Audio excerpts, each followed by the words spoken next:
It was 2:30 a.m. on a moonless October night in 1987 when Mark and Jennifer Chen began what would become the most terrifying drive of their lives. The young couple had been visiting Jennifer's parents in Sacramento and were making the long journey back to their home in Denver, driving through the desolate stretch of Highway 50 across Nevada, a road locals call the loneliest road in America. Mark had insisted they drive through the night to save on hotel costs. They were newlyweds, barely scraping by on his mechanic's salary, and every dollar counted. Jennifer had protested, wanting to stop in Reno for the night, but Mark was confident in his driving abilities and their reliable 1985 Honda Civic. The car had just been serviced, the tank was full, and they had plenty of coffee to keep them alert. For the first few hours, the drive had been uneventful. They'd passed through Carson City without incident, singing along to classic rock on the radio and talking about their future plans. But once they hit the real Nevada desert on Highway 50, the world seemed to change. The radio began picking up nothing but static. Cell phone coverage was non-existent, and the darkness beyond their headlights felt absolute and suffocating. It was somewhere between Austin and Eureka, in a stretch where gas stations are separated by 70 miles of nothing, that they first saw the truck. Jennifer noticed it first in the passenger side mirror, a massive semi-truck with unusually bright headlights appearing behind them in the distance. At first, she thought nothing of it. Truckers often drove at night to avoid daytime heat and traffic. But as minutes passed, the truck seemed to be gaining on them steadily, despite Mark maintaining a consistent speed of 65 miles per hour. The headlights grew larger and brighter, and Jennifer began to feel uneasy. She mentioned it to Mark, who glanced in his rearview mirror and frowned. "That guy's moving pretty fast," Mark said, checking his speedometer again. He was still holding steady at 65 miles per hour, which was actually above the posted speed limit for that stretch of highway. The truck continued to close the distance until it was maybe 200 feet behind them, its massive chrome grille and blazing headlights filling their mirrors. The lights were so bright, they illuminated the interior of the Honda, casting eerie shadows that danced across the dashboard. Then, without warning, the truck began flashing its high beams repeatedly. The already blinding lights became strobing beacons that lit up the desert landscape in harsh, intermittent bursts. Jennifer shielded her eyes from the mirror, her heart beginning to race. "What does he want?" she asked, her voice tight with anxiety. Mark wasn't sure, but he slowed down and moved to the right shoulder, assuming the trucker wanted to pass. But instead of passing, the semi-truck slowed as well, maintaining its position directly behind them, continuing the aggressive light flashing. Mark pulled back onto the highway and sped up to 70 miles per hour, then 75. The truck matched their speed exactly, staying approximately 200 feet behind them, never attempting to pass, never letting up on the blinding light show. The high beams flashed in no discernible pattern, sometimes quick double flashes, sometimes long sustained beams, sometimes rapid strobing that made it impossible to see the road clearly. For 20 minutes, this terrifying dance continued. Every time Mark changed speed or position on the road, the truck mirrored his movements. When he slowed down to 55 miles per hour, the truck slowed down. When he accelerated to 80 miles per hour, the truck kept pace. When he moved to the left lane, the truck moved to the left lane. It was as if they were connected by an invisible tether. Jennifer was now gripping the door handle so tightly, her knuckles were white. The constant flashing lights had given her a headache, and she felt nauseated from the stress. She kept turning around to try to see the driver of the truck, but the headlights were too bright to make out anything beyond the massive chrome grille and windshield. "This isn't normal trucker behavior," Jennifer said, her voice barely above a whisper. "Something's wrong with this guy." Mark's hands were sweating on the steering wheel. He'd heard stories about highway stalkers, people who followed lone travelers on desolate roads for miles, sometimes forcing them off the road, or worse. But those stories had always seemed like urban legends. Now, trapped on the loneliest highway in America, with no cell service and no escape route, those stories felt terrifyingly real. The next town, Eureka, was still 30 miles away. Behind them stretched nothing but empty desert, and ahead lay the same. There were no side roads, no places to hide, no help available. They were completely isolated with their mysterious pursuer. As they crested a small hill, Mark saw something that made his blood run cold. In the distance, barely visible in their headlights, was what appeared to be a car pulled over on the side of the road. As they got closer, they could see it was an older sedan with its hazard lights blinking weakly. "Should we stop?" Jennifer asked, though her tone suggested she already knew the answer. Mark glanced in the mirror. The truck was still there, lights still flashing. Stopping to help strangers on this desolate road while being pursued by an aggressive trucker seemed like a recipe for disaster. As they passed the broken-down car, Mark caught a glimpse of two people standing beside it, a man and woman who appeared to be waving frantically for help. In his mirror, he watched them grow smaller and disappear into the darkness, swallowed by the desert night. The guilt hit him immediately, but the fear was stronger. With the truck still pursuing them aggressively, stopping could have put all four of them in danger. Then something even more disturbing happened. About 2 miles past the stranded motorists, the truck's behavior changed. Instead of maintaining its steady distance, it began to surge forward, closing the gap between them. The massive vehicle pulled into the left lane and began to overtake their small Honda. As the truck pulled alongside them, Jennifer could finally see into the cab. What she saw made her scream. The driver's seat appeared to be empty.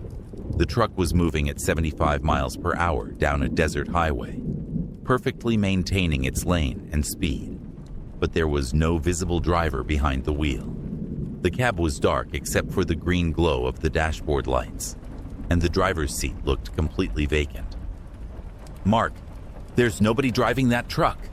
Jennifer shouted over the sound of the massive diesel engine. Mark looked to his left and felt his stomach drop. She was right. The truck cab appeared to be completely empty, but that was impossible. Trucks don't drive themselves, especially not vintage 1980s semis on a Nevada highway. As Mark stared in disbelief, the truck began to drift slightly toward their lane, its massive bulk moving closer to their tiny Honda. Mark had to swerve toward the shoulder to avoid being sideswiped. The truck corrected its path and moved back into its own lane. But the message was clear. They were being herded, controlled, manipulated by an apparently driverless vehicle. For another 10 minutes, the truck stayed beside them, matching their speed exactly. Jennifer couldn't stop staring at the empty cab, trying to convince herself that there must be an explanation. Maybe the driver was lying down, or maybe the angle was wrong, or maybe the darkness was playing tricks on her eyes. Then, as suddenly as it had appeared beside them, the truck dropped back, falling behind their Honda again. But this time, instead of resuming its position 200 feet back, it moved closer until its massive chrome bumper was only about 50 feet from their rear bumper. At this distance, the truck's headlights filled their car completely with light. The heat from the massive diesel engine seemed to warm the air around them. Jennifer could hear the rumble of the truck's engine over their own, a deep, throaty growl that seemed to vibrate through their bones. Mark was running out of options. Eureka was still 15 miles away, and even when they got there, it would probably be nothing more than a gas station and a few closed businesses. There would be no police station, no safe haven, no place to hide from their pursuer. That's when Mark made a decision that probably saved their lives. He suddenly slammed on the brakes, hoping the truck driver, assuming there was one, would be caught off guard and rear-end them or shoot past them. Either outcome might end the terrifying chase.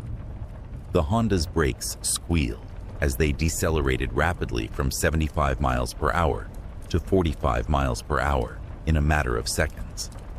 Behind them, the truck's air brakes hissed loudly as the massive vehicle also slowed, but it didn't hit them and it didn't pass them. Instead, it maintained that same 50-foot distance, slowing in perfect synchronization with their Honda. Jennifer was crying now, partly from fear and partly from frustration. What does he want from us? What did we do wrong? Mark didn't have an answer. He'd never experienced anything like this. The truck's behavior wasn't just aggressive. It was calculated, purposeful, almost predatory. It was as if they were being hunted. As they approached Eureka, Mark began to feel a glimmer of hope. The town was small, but it had a 24-hour gas station and at least a few people who might be awake. If nothing else, they could pull into the gas station and the truck driver might give up and move on. But as the lights of Eureka became visible in the distance, something unexpected happened. The truck began to fall back, increasing the distance between them. The aggressive headlight flashing stopped. The vehicle seemed to be losing interest in them. By the time they reached the Eureka gas station, the truck was nowhere to be seen. Mark pulled up to the pump and turned off the engine with shaking hands. For several minutes, they just sat in the car, listening to the engine tick as it cooled, waiting to see if the truck would reappear. It never did. Inside the gas station, they found a tired-looking attendant who listened to their story with growing interest. He told them he'd heard similar reports over the years, travelers on Highway 50 being pursued by aggressive truckers who seemed to appear out of nowhere and disappear just as mysteriously. Probably some psycho who knows this stretch of road real well, the attendant said. Knows where he can tail people without being seen, and knows where to disappear before anyone can identify him. You folks are lucky you didn't stop. A few years back, a couple from California stopped when they were being followed like that. Took the police 3 days to find their car, and they never did find the couple. Mark and Jennifer spent the next hour in the gas station, drinking coffee and waiting to make sure their pursuer was truly gone.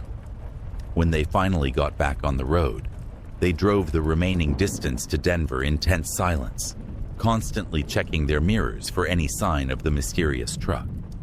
They reported the incident to the Nevada Highway Patrol the next day, but without a license plate number or a clear description of the driver, there was little the police could do. The officer who took their report told them they were the fourth people that year to report a similar incident on that stretch of Highway 50. Mark and Jennifer never drove through Nevada at night again. When they had to cross the state, they always traveled during daylight hours and never alone. The memory of that empty truck cab, maintaining perfect speed and control while appearing to have no driver, haunted them for years. To this day, neither of them can explain what they saw that night on Highway 50, but they both know, with absolute certainty, that something was pursuing them through the Nevada desert, something that defied explanation and left them forever changed by the experience.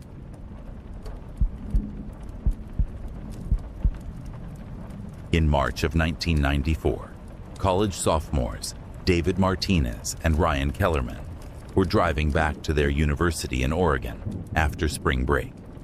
They had spent the week at David's family cabin in Northern California and were taking the scenic route through the Cascade Mountains on Highway 138.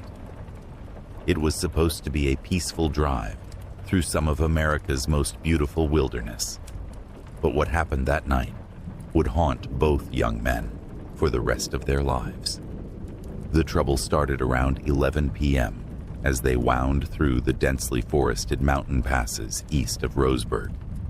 Ryan was driving his father's 1991 Ford Explorer, while David rode shotgun, both of them tired from a week of hiking and ready to get back to campus.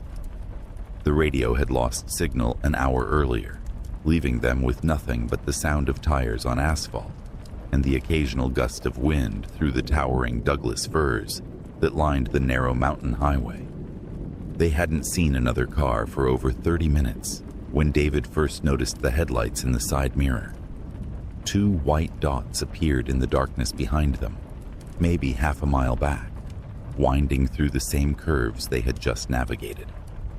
Finally, some company, David said, adjusting his position in the passenger seat.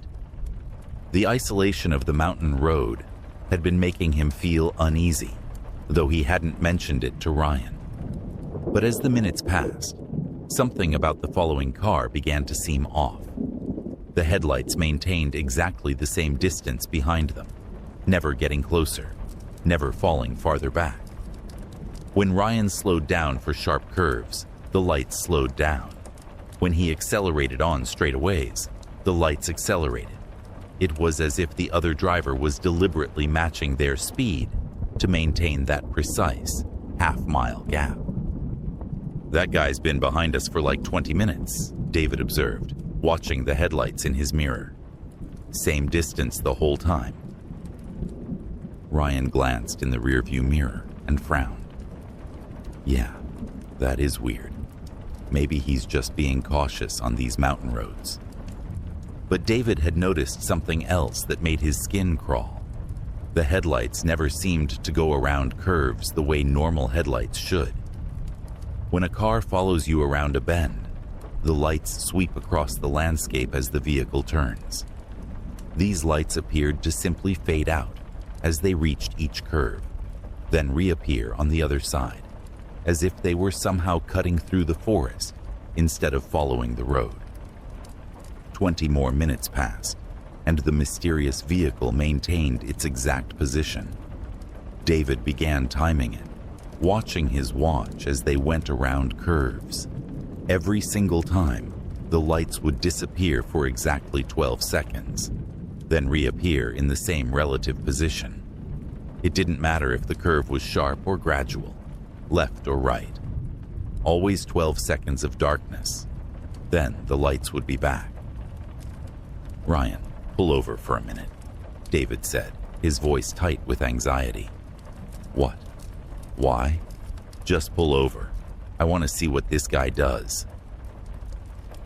Ryan found a small pull-out area and stopped the Explorer, leaving the engine running. They both turned to watch through the rear window as the mysterious headlights approached their position. But instead of passing them or stopping to see if they needed help, something impossible happened. The headlights simply vanished. Not gradually, as if a car had turned around or taken another route, but instantly, like someone had suddenly switched off a pair of flashlights. 1 second, the lights were there, approaching their location, and the next second, they were gone, leaving the forest in complete darkness. David and Ryan sat in stunned silence for several minutes, staring out into the black void of the forest. There were no side roads where a car could have turned off, no driveways or Forest Service roads visible in their headlights. The vehicle had simply ceased to exist. "What the hell was that?" Ryan whispered. David didn't have an answer. Every logical explanation his mind tried to construct fell apart under scrutiny. Cars don't just disappear on mountain highways, but that's exactly what they had witnessed. After 10 minutes of waiting and seeing nothing, Ryan pulled back onto the highway, and they continued their journey. Both men were now fully alert, their earlier fatigue replaced by a creeping sense of dread. They drove in tense silence, constantly checking their mirrors for any sign of the mysterious lights. It was nearly midnight when the lights appeared again. This time, they materialized much closer, maybe a quarter mile behind them, and David noticed immediately that something had changed. Instead of the normal white headlights they had seen before, these lights had a strange bluish tint, almost like the color of a welding arc. They were also brighter than before, bright enough to illuminate the interior of their Explorer, even from a quarter mile away. "Those aren't the same lights," David said, his voice barely above a whisper.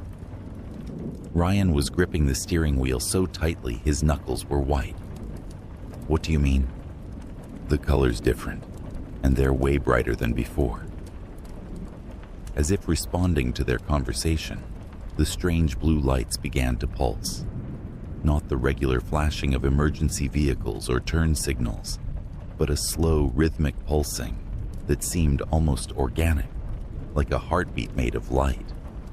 The pulsing created an hypnotic effect, casting the forest around them in alternating waves of blue illumination and shadow. Ryan tried to speed up, pushing the Explorer to 60 miles per hour on the winding mountain road, faster than was safe, but he was desperate to put distance between them and their pursuer. The blue lights matched their speed effortlessly, maintaining that same quarter-mile distance with mechanical precision. Then David noticed something that made his blood freeze. In the pulsing blue light, he could see their own shadows being cast on the dashboard and windshield. But there was something wrong with the shadows. Instead of two distinct silhouettes, one for him and one for Ryan, there appeared to be three shadows in the car. "Ryan," David said slowly, "don't turn around, but I think there's someone in the back seat." Ryan's eyes flicked to the rearview mirror, and what he saw there made him nearly lose control of the vehicle. Reflected in the mirror, illuminated by the pulsing blue light from behind them, was the clear outline of a third person sitting in the back seat of their Explorer. The figure appeared to be completely motionless, sitting directly behind David with its head tilted at an unnatural angle. "There's nobody back there," Ryan said, his voice shaking. "We would have seen someone get in. The doors have been locked." But the shadow was undeniably there, clearly visible in both the rearview mirror and on the surfaces inside the car. It never moved, never shifted position, just sat there like a statue while the blue light continued its rhythmic pulsing. David slowly turned around to look directly at the back seat, his heart pounding so hard he could hear it in his ears. The back seat was empty, completely, obviously empty. But when he turned back to face forward, the shadow was still there in the mirror, still sitting motionless behind him. The blue lights behind them suddenly stopped pulsing and began to strobe rapidly, creating a stroboscopic effect that made it difficult to see the road clearly. In the strobing light, the shadow in the back seat seemed to move, jerking and twitching like a broken marionette. But every time David spun around to look directly at the back seat, there was nothing there. Ryan was now driving purely on instinct, following the white line on the road, since the strobing lights made it nearly impossible to see where they were going. The speedometer read 65 miles per hour on curves that should have been taken at 35 miles per hour. But somehow, they stayed on the road, as if something was guiding their vehicle through the darkness. That's when they heard the knocking. It started as a soft tapping sound, barely audible over the engine noise, but it gradually grew louder and more insistent, a steady rap, rap, rap that seemed to be coming from inside the car itself. The sound appeared to originate from different locations, sometimes the dashboard, sometimes the doors, sometimes the roof. But most disturbing was when the knocking seemed to come from the back seat, right where the shadow was sitting. "Do you hear that?" David asked. though he could see from Ryan's terrified expression that he heard it too. The knocking grew louder and more frantic, as if someone trapped inside the walls of the car was desperately trying to get out. At the same time, the blue lights behind them began to close the distance for the first time, moving from a quarter-mile back to maybe 500 feet, then 300 feet, then 200 feet.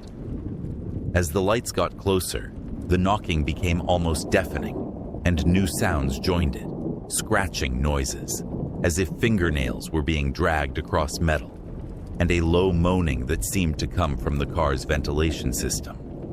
The shadow in the back seat became more active, appearing to reach forward toward David's shoulder in the rearview mirror, though he could feel nothing when he looked directly behind him. Ryan spotted a sign ahead. Diamond Lake Resort, 5 miles. It was the first indication of civilization they had seen in hours, and he pushed the Explorer even harder, determined to reach the safety of other people. But as they crested a hill and began the descent toward the lake, the blue lights suddenly surged forward, pulling alongside their vehicle in the left lane. For the first time, they could see the source of the mysterious lights. It was a car, or something that had once been a car. The vehicle appeared to be an old sedan, maybe from the 1970s, but it was wrong in ways that defied description. The paint seemed to shift and flow like liquid in the blue light. The windows were completely black, not tinted, but black, like holes cut in reality. And most disturbing, the car appeared to be damaged, as if it had been in a terrible accident. The roof was partially crushed, the driver's side was caved in, and what looked like tree branches were embedded in the hood and windshield. As the phantom vehicle pulled alongside them, the sounds inside their Explorer reached a crescendo. The knocking became a thunderous pounding, the scratching became the shriek of metal on metal, and the moaning became a wail that seemed to come from multiple voices. The shadow in the back seat was now moving frantically, appearing to struggle against some invisible restraint. Then, just as suddenly as it had begun, everything stopped. The blue lights vanished. The sound ceased. The shadow disappeared. Ryan found himself driving down an empty mountain highway in complete silence, with only their own headlights to illuminate the road ahead. They reached Diamond Lake Resort at 1:30 a.m. and found the night manager, an elderly man named Frank, who had been working at the resort for 30 years. When they described their experience, his face went pale. "You boys encountered the headlight game," Frank said, pouring them coffee with shaking hands. "Happens maybe once or twice a year on that stretch of highway, 138. Always the same story.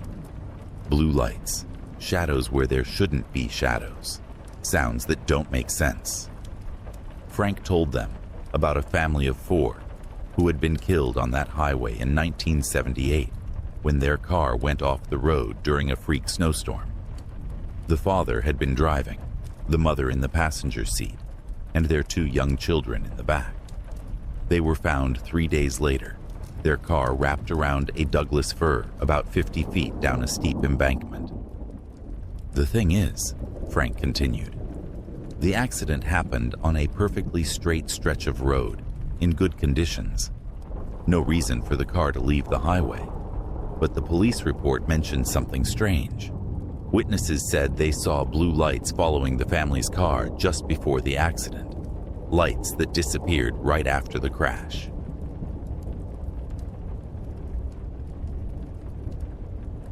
David and Ryan spent the night at the resort, neither of them willing to continue driving until daylight. When morning came, they took a different route back to Oregon, avoiding Highway 138 entirely. They never spoke about what happened that night to their friends or family, knowing that no one would believe them. But for the rest of their lives, neither man ever drove alone at night on mountain roads, and both of them developed a phobia of rear-view mirrors, especially when driving after dark. because they could never shake the memory of that shadow in the back seat. The shadow of someone who wasn't there, but somehow was there at the same time. Frank still works at Diamond Lake Resort, and he still tells the story of the headlight game to anyone willing to listen. According to him, the blue lights continue to appear on Highway 138, following lone travelers through the Cascade Mountains, playing their deadly game with anyone unfortunate enough to be on that road when the victims decide to make contact with the living. The Oregon Department of Transportation has never officially acknowledged the reports, but they did install additional lighting and safety barriers on several curves of Highway 138 in 1995, 1 year after David and Ryan's encounter. When asked about the improvements, a department spokesman cited an unusual number of unexplained single-vehicle accidents on that stretch of highway. The accidents continue to this day, always following the same pattern: lone travelers or small groups driving at night, found wrapped around trees on straight stretches of road with no apparent cause for leaving the highway. And witnesses, when there are any, always report the same thing: strange blue lights following the victim's car just before the crash, lights that vanish immediately after the accident occurs.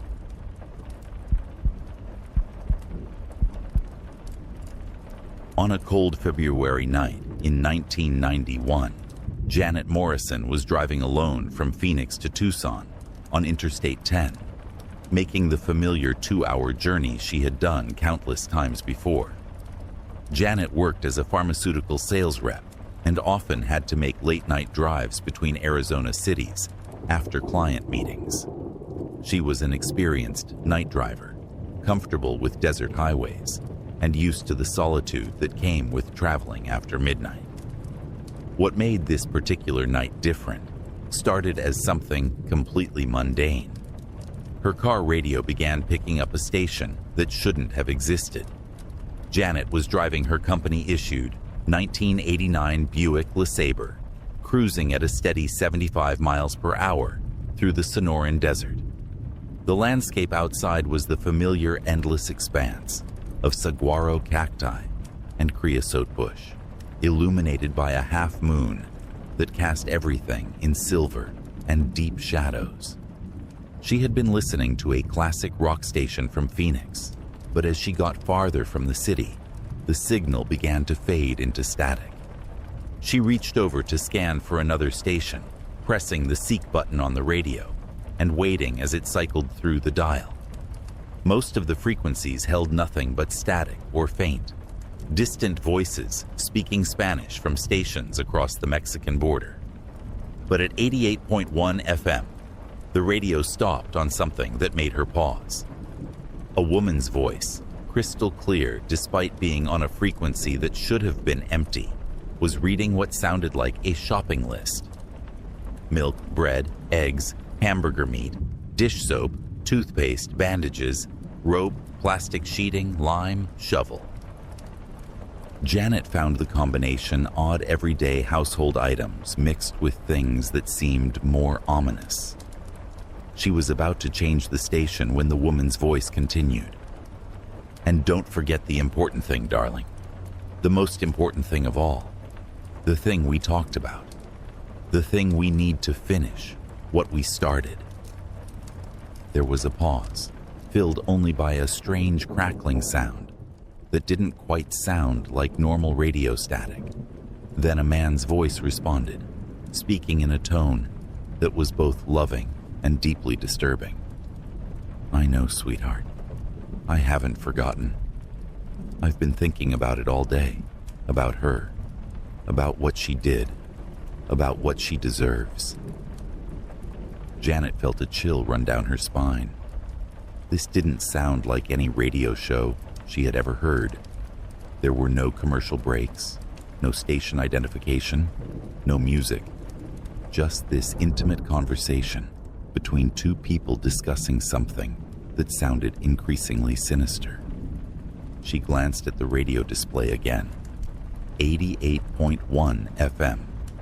She had been listening to radio in Phoenix for years and had never heard of a station broadcasting on that frequency. Moreover, they were now in the middle of the desert, at least 40 miles from the nearest town. Radio signals didn't typically reach this far from any major city with that kind of clarity. The woman's voice came back on, and this time there was something different about her tone, an excitement that was almost childlike, but twisted somehow. Do you think she knows we're coming? Do you think she suspects anything? No, the man replied, his voice now carrying a note of cruel satisfaction. She has no idea. She's probably at home right now, getting ready for bed, thinking she's safe, thinking tomorrow will be just another normal day. Janet's hands tightened on the steering wheel. Whatever she was listening to, it didn't sound like entertainment. It sounded like two people planning something terrible. She reached for the radio dial, intending to change the station, but something stopped her. A horrible fascination kept her listening, even as every instinct told her to tune away. What time did you say she usually gets home from work? The woman asked. Around 11:30, 11:45. She always takes the same route, down Miller Road past the old cemetery. Nice and dark, nice and quiet. Perfect for what we have planned. Janet glanced at the clock on her dashboard. 11:35 p.m. Her blood ran cold as she realized she was currently driving down a road called Miller Road, a fact that was clearly marked on the road signs she had been passing. But that was impossible. How could people on a radio station know where she was driving? She looked around frantically, checking her mirrors for any following cars, scanning the desert landscape for any sign of other vehicles. The highway was completely empty. She was alone out there, or at least, she appeared to be alone. The conversation on the radio continued, and what Janet heard next made her stomach drop. She drives that blue Buick, right? The one from her company? Janet was driving a blue 1989 Buick LeSabre, her company car. That's right, the man's voice confirmed. Arizona license plate. Let me check my notes. APX 4429. Janet nearly swerved off the road. That was her exact license plate number. Somehow, impossibly, the people on this mysterious radio station were talking about her. They knew her car, they knew her route, and they were planning something for when she reached Miller Road. But she was already on Miller Road. She had been driving on it for the past 10 minutes. With trembling hands, she reached for her cell phone. But when she looked at the display, it showed no service, typical for this remote stretch of desert highway. She was completely cut off from any help, listening to what sounded like two people planning to ambush her on the very road she was currently driving. The woman's voice came through the speakers again, now sounding almost giddy with anticipation. I can't wait to see the look on her face when she realizes what's happening. When she understands that all those nights driving alone, thinking she was so safe, were just preparation for this moment. Janet pressed harder on the accelerator, pushing the Buick up to 85 miles per hour.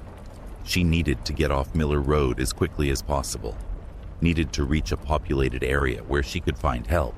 But according to her knowledge of this route, Miller Road continued for another 30 miles through empty desert before reaching the outskirts of Tucson. That's when she noticed the headlights in her rearview mirror. Two white dots had appeared in the darkness behind her, maybe a mile back. At first, she felt a wave of relief. Another driver, another person on this lonely highway. But as she watched, the headlights began to close the distance rapidly, much faster than her 85 miles per hour speed should have allowed. On the radio, The man's voice spoke again. "I see her. She's speeding up. I think she might be listening." The woman laughed, a sound that made Janet's skin crawl. "Oh, that's perfect. She knows we're coming. The fear will make it even better." The headlights behind Janet were now close enough that she could see they belonged to a pickup truck, its large form silhouetted against the moonlit desert. The truck was gaining on her steadily, and she realized with growing terror that the voices on the radio were coming from the people pursuing her. But that raised another impossible question. How was she receiving their radio transmission? Citizens don't just broadcast on FM frequencies. You need expensive equipment, FCC licenses, transmission towers. Two people in a pickup truck couldn't just start broadcasting on 88.1 FM and reach her car radio, unless they weren't actually broadcasting at all. The thought that occurred to Janet was so disturbing, she tried to push it away, but it kept returning. What if the voices weren't coming through the radio waves? What if they were somehow being transmitted directly into her car's sound system? What if the people following her had some way of hijacking her radio and speaking directly to her? The pickup truck was now close enough that she could see it clearly in her mirrors. It was an older model, maybe from the 1970s, with a high suspension and oversized tires. The kind of truck that could easily run her smaller car off the road if the driver chose to do so. On the radio, the conversation continued. "She's doing about 90 now," the man reported, his voice calm and conversational, despite discussing what appeared to be a pursuit. "Won't matter. There's nowhere for her to go for the next 25 miles. Just desert on both sides." "What do you think she's thinking right now?" the woman asked, and Janet could hear the cruel amusement in her voice. What goes through someone's mind when they realize they're trapped? Janet wanted to turn off the radio, but she found she couldn't bring herself to do it. As horrifying as the conversation was, it was also the only way she could monitor what her pursuers were planning. The voices had become her only source of information about what was happening to her. The pickup truck suddenly accelerated and pulled into the left lane, beginning to overtake her Buick. As it drew alongside her, Janet caught a glimpse of the occupants through the passenger window. What she saw made no sense. The truck appeared to be empty. She could see clearly into the cab through the passenger side window, and there was no one in either the driver's seat or passenger seat. But the truck was maintaining perfect speed and lane position, pacing her Buick exactly as it pulled alongside. On the radio, the woman's voice spoke again. "Look at her face. She's starting to understand that this isn't what she thought it was." Janet stared at the empty truck cab, her mind struggling to process what she was seeing. The voices on the radio were supposedly coming from the people in that truck, but there were no people in the truck. Yet somehow, the voice seemed to know exactly what expression was on her face. The pickup truck began to drift toward her lane, forcing Janet to swerve toward the shoulder to avoid a collision. The truck corrected its path and moved back into the left lane, but the message was clear. She was being herded, controlled, played with like a mouse by a cat. "The next part is my favorite," the man's voice said through her radio speakers. "When they realize that running won't help them, when they understand that we can reach them anywhere, anytime, no matter how far they drive or how fast they go." As if to demonstrate this point, Janet's radio began to change stations by itself. The dial started spinning, cycling through frequencies without any input from her. But instead of finding different stations, every frequency carried the same two voices, the same conversation. 88.1 FM. She's trying to understand what's happening to her. 95.5 FM. They always try to rationalize it at first. 101.3 FM. But eventually they accept that some things can't be explained. 104.7 FM. Some things just are. The radio settled back on 88.1 FM, and the woman's voice continued. We've been waiting for someone like you, Janet. Someone who drives alone at night. Someone who thinks they're safe in their locked car, with their cell phone and their roadside assistance plan. Someone who needs to learn that safety is just an illusion.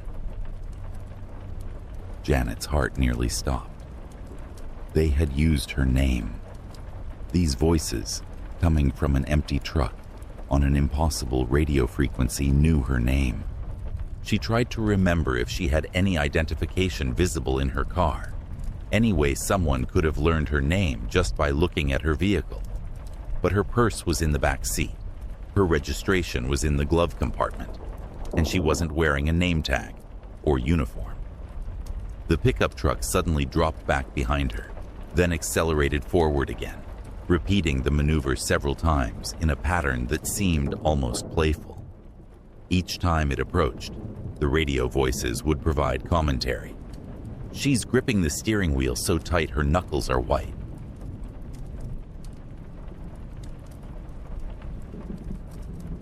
Her heart rate is probably around 140 beats per minute right now. She's looking for an exit, but she won't find one for another 18 miles. Janet realized with growing horror that the voices were providing details about her physical state and location that should have been impossible for them to know. It was as if they were somehow inside the car with her, observing her from an impossible vantage point. That's when she noticed something even more disturbing. In the reflection of her side mirror, she could see her own face, pale, terrified, exactly as the radio voices had described. But in the same reflection, she could also see the silhouette of a person sitting in her back seat. She spun around to look directly behind her, her heart pounding. The back seat was empty, but when she looked back at the mirror, the silhouette was still there, sitting motionless behind her. On the radio, the woman's voice spoke with what sounded like gentle sympathy. Don't be afraid, Janet. We're not going to hurt you. We just want you to understand something important. We want you to know that you're never really alone out here. That there are things in this desert that have been waiting a long time to make contact. Things that can reach across impossible distances and touch the lives of people who think they're safe. The pickup truck began to fall back, increasing the distance between them. But instead of feeling relief, Janet felt an even deeper sense of dread. Whatever was happening to her wasn't over. It was just changing. We're going to leave you now, the man's voice said. But we want you to remember this night. We want you to think about it every time you drive alone in the dark. Because now you know the truth. That there are forces out there that can find you anywhere. That can speak to you through your own radio. That can sit in your back seat without ever opening a door. The pickup truck's headlights began to fade in her mirrors, growing smaller and dimmer until they finally disappeared entirely. But the voices on the radio continued for several more minutes, describing in detail what Janet was feeling, what she was thinking, what she was seeing, even though they were supposedly no longer following her. Finally, the radio went silent, returning to normal static.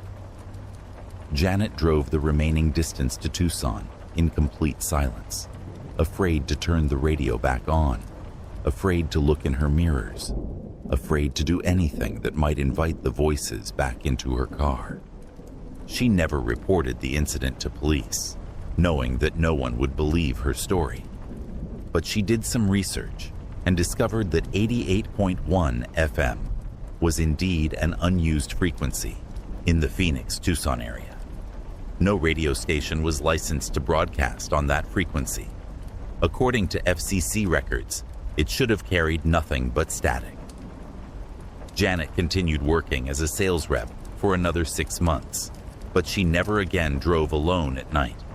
Every time she had to make an evening trip, she would arrange to travel with a colleague or take flights instead of driving. She eventually transferred to a position that required no travel, taking a significant pay cut to avoid having to drive desert highways after dark. Years later, Janet learned that she wasn't the only person to have encountered the mysterious radio voices on Arizona highways. Online forums and local newspapers contained dozens of similar reports. Drivers picking up conversations on unused frequencies, voices that seemed to know personal details about the listeners, empty vehicles that followed people through the desert night. The Arizona Department of Transportation and the FCC have investigated these reports multiple times, but have never found any evidence of unauthorized broadcasting or any technical explanation for the phenomena. The voices continue to appear sporadically on various unused frequencies throughout the Southwest, always following the same pattern: intimate conversations between two people that gradually reveal they are somehow aware of and focused on whoever is listening. Most people who encounter the voices never drive alone at night again. They can't explain what happened to them, but they know with absolute certainty that they experienced something that changed their understanding of what's possible on America's lonely highways. Something that made them realize that the desert holds mysteries that don't conform to rational explanation, and that sometimes, when you're driving alone in the dark, you might discover that you're not as alone as you thought.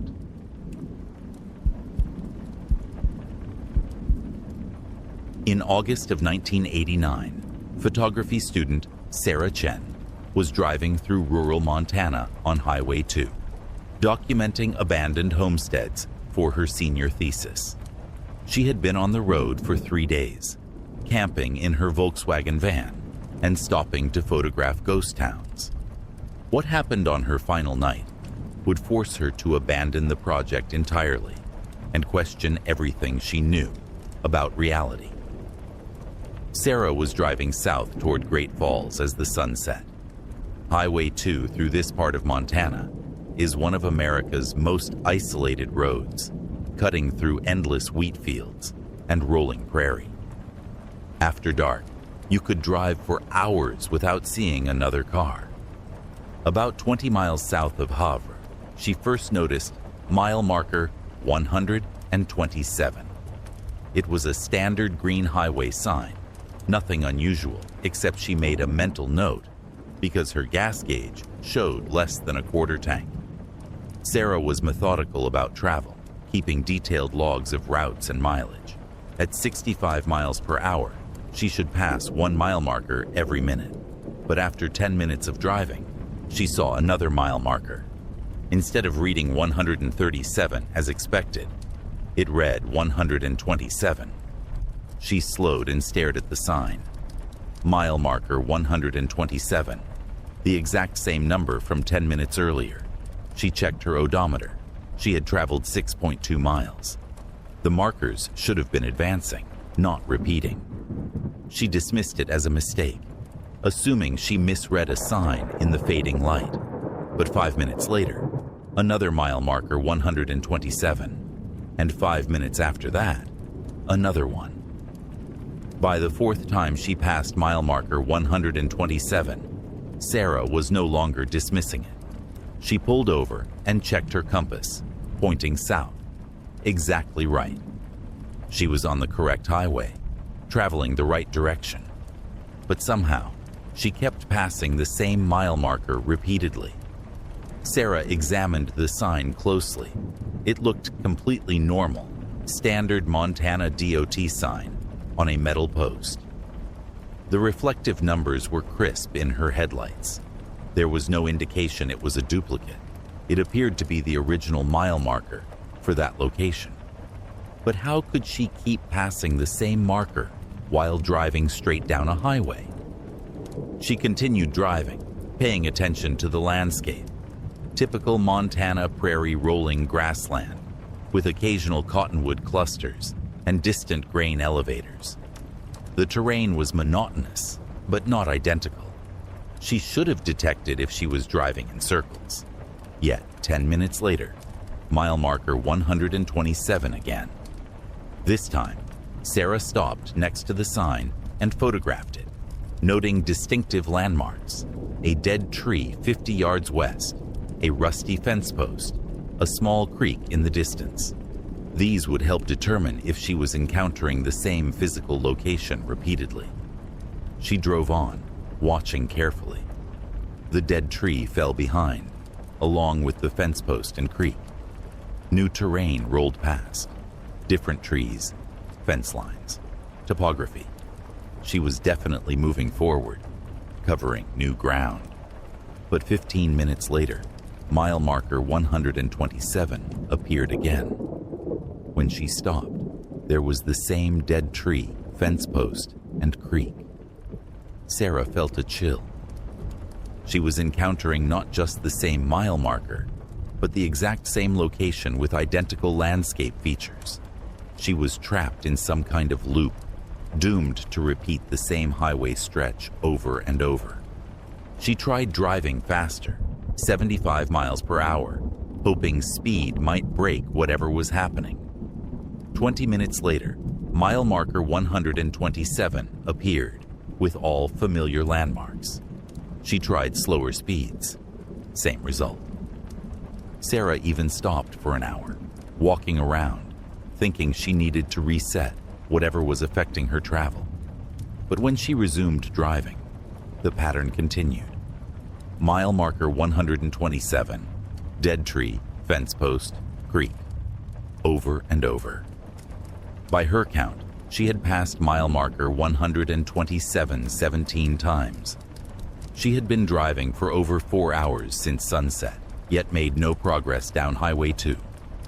Her gas gauge still read less than a quarter tank, exactly where it had been when this nightmare began. That's when Sarah noticed something terrifying. Her van's odometer hadn't moved either. Despite hours of driving, the mileage reading was identical to when she first saw mile marker 127. Her van was running in place, burning gas but covering no distance. She tried walking south on foot, her flashlight illuminating the asphalt. The landscape changed as she walked. New terrain, different fence lines, unfamiliar trees. She was making progress on foot that had been impossible in the van. But when she turned back, her van was gone. The highway behind her was empty. She was alone on a dark Montana road with no transportation, no way to call for help, wearing only a light jacket in dropping temperatures. After walking for what felt like an hour following her own footprints, she found herself back at mile marker 127, standing next to her van, as if she had never left it. The van was exactly where she had parked it, keys in ignition, engine running, but her watch showed she had been walking for over an hour. Sarah got back in the van, hands shaking. Nothing made sense. She wasn't drunk, on medication, or suffering from any condition that might cause hallucinations. But somehow, she was trapped in a highway stretch that existed outside normal space and time. She decided to try driving north, toward Havre, instead. Maybe she could break free by traveling in the opposite direction. Sarah made a U-turn and drove north. The landscape rolled past in reverse order: creek, fence post, dead tree. She was making progress, covering ground she had seen before but in the opposite direction. For the first time in hours, she felt hope. But after 20 minutes driving north, she saw a mile marker ahead. Mile marker 127. Same sign, same dead tree, same fence post, same creek. She had looped back to the starting point, even while driving in the opposite direction. That's when she noticed other cars. In her rear-view mirror, headlights approached, an older sedan from the 1980s. The driver rolled down his window. Having car trouble? The man asked. He appeared to be in his 50s, wearing a plaid shirt and baseball cap. No, but I think I'm lost, Sarah replied. I keep passing the same mile marker over and over. The man's expression changed with recognition. Mile marker 127? He asked. Yes. How did you know? Because I've been stuck here for 3 days. Name's Bob. I was driving from Billings to visit my sister in Calgary when this started. I keep passing the same mile marker, seeing the same landmarks, burning gas but never getting anywhere. Sarah stared in shock. This is happening to you too? Me and about 6 other people, Bob replied. There's a whole group of us trapped on this highway stretch. Over the next hour, Sarah met 5 other trapped travelers. Linda, a nurse from Minneapolis, stuck for 2 days. James, a truck driver from Texas, trapped for a week. Maria, a college student from North Dakota, circling mile marker 127 for 4 days. Each told the same story. They had been driving normally when they started passing the same mile marker repeatedly. They had tried everything, different speeds, directions, walking, waiting, even driving cross-country through prairie. Nothing worked. They were all trapped in the same mile-long stretch, endlessly circling. The group had developed a resource-sharing system, taking turns using vehicles to conserve fuel, sharing food and water, keeping each other company. But none had any idea how to escape. The strangest part, Linda explained, is that other cars pass through here all the time. We see them driving by and they don't seem affected. It's like we're in some pocket dimension that only traps certain people. Sarah spent hours driving with the other trapped travelers, attempting various escape strategies. Nothing worked. Every road led back to mile marker 127. As dawn approached, Bob made a chilling observation. Has anybody else noticed that our gas gauges never quite reach empty? Sarah checked her gauge. Despite hours of driving, it still showed just under a quarter tank, exactly where it had been when she first encountered mile marker 127. The others reported the same thing. It's like we're not really using gas, Maria said quietly. Like we're not really going anywhere. So the engines aren't doing any work. The implications were terrifying. If they weren't really burning fuel, maybe they weren't really moving. Maybe they were trapped, not just in a physical location, but in a moment of time, endlessly repeating the same experience. Sarah never found out if that theory was correct, because at exactly 6:47 a.m., something changed. As she drove past mile marker 127 for what must have been the 50th time, the sign suddenly read 128. The dead tree was gone, replaced by different landmarks. The loop had broken. Within minutes, she had left the other trapped travelers behind, their headlights disappearing as she finally made progress down Highway 2. She drove straight to Great Falls without stopping, afraid any pause might trap her again. Sarah never returned to Montana, never finished her photography project, and never drove alone on remote highways again. She changed her major to accounting, choosing a career that would keep her in cities, far from empty roads where impossible things could happen. The only evidence of her experience was a photograph of mile marker 127. When developed weeks later, the image showed something that made her hands shake. Instead of the single marker she remembered photographing, the picture showed dozens of identical signs stretching into distance, each reading 127, creating an infinite corridor of repeated markers disappearing into darkness. She destroyed the photograph immediately, but the image remains burned in her memory, proof that some places on America's lonely highways exist outside normal space and time, waiting to trap unwary travelers in loops that may have no beginning and no end. In March of 1994, traveling salesman Derek Walsh was driving through rural Louisiana on Highway 165, making his way between client meetings in small bayou towns. Derek had worked his territory for 8 years and knew every gas station between Baton Rouge and the Texas border. What he encountered that night would make him question everything he thought he knew about the roads he traveled. Derek was driving his 1994 Ford Taurus through the swamplands south of Alexandria around 10 p.m., heading toward Lake Charles. He was running low on gas when he saw the Sunoco station appear in his headlights. It was a small, older station with 2 pumps under a flickering fluorescent canopy. A hand-painted sign advertised cold beer, hot coffee, live bait. Derek filled his tank as the humid night air carried the smell of nearby swamps. Inside, he found a heavy-set clerk reading a newspaper who commented on the weather. Nothing seemed unusual. Derek bought coffee and gum, then continued south, thinking nothing more about the stop. 2 hours later, when his gas gauge was again approaching empty, Derek saw the same Sunoco station appear in his headlights.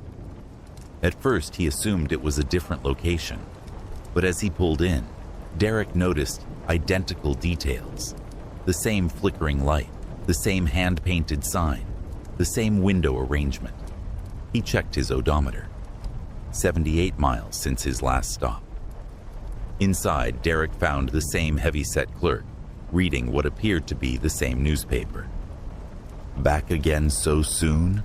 the clerk said with a grin. "Didn't expect to see you twice in one night."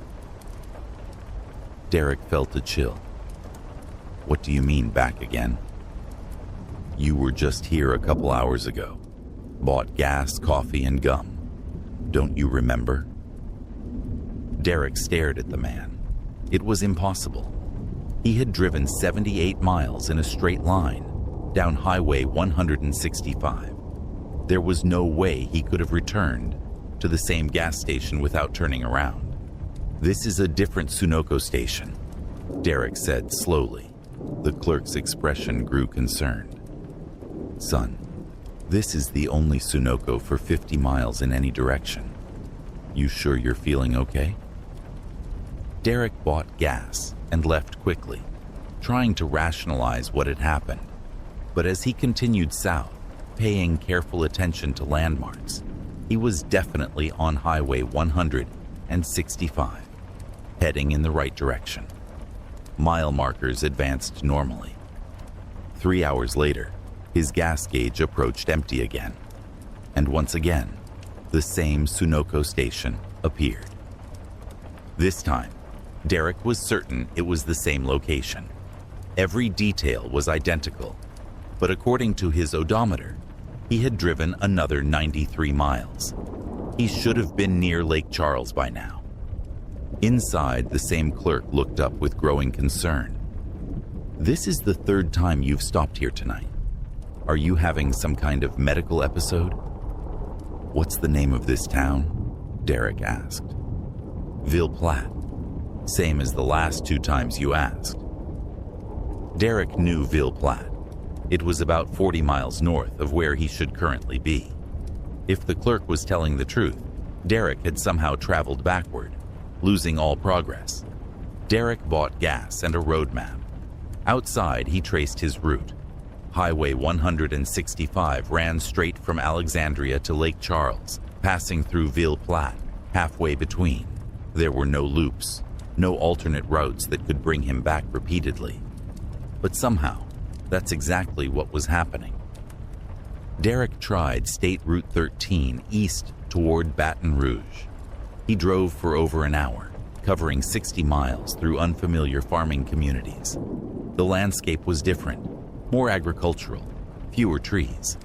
Derek felt confident he was making real progress away from the mysterious Sunoco station.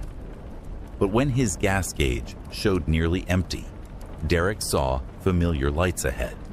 The same flickering canopy. The same Sunoco station, impossibly located on a road where it had never existed. Derek pulled in with shaking hands. This time, he didn't try to rationalize what was happening. He was trapped in some impossible situation, doomed to return to the same gas station, no matter which direction he traveled.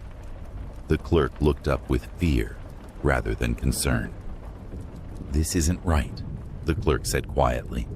"I've worked here 15 years, and nothing like this has ever happened.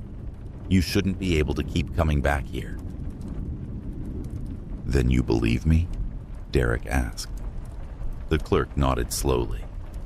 "I've seen you buy gas here 4 times tonight, each time saying you've driven dozens of miles between, but you keep coming back, and each time you look more terrified." Derek felt relief that someone acknowledged the impossibility. "Do you have any idea what might be causing this?" The clerk was quiet, then spoke barely above a whisper. "There are stories in these parts. Old stories about travelers who get caught in road haunts, spirits that trap people on certain highways, making them drive the same routes over and over until they disappear and become part of the haunting themselves." Derek bought supplies and provisions. The clerk gave him the supplies for free, saying it was the least he could do. Over the next several hours, Derek tried every escape strategy, different directions, alternate routes, even driving cross-country through farm fields. Nothing worked.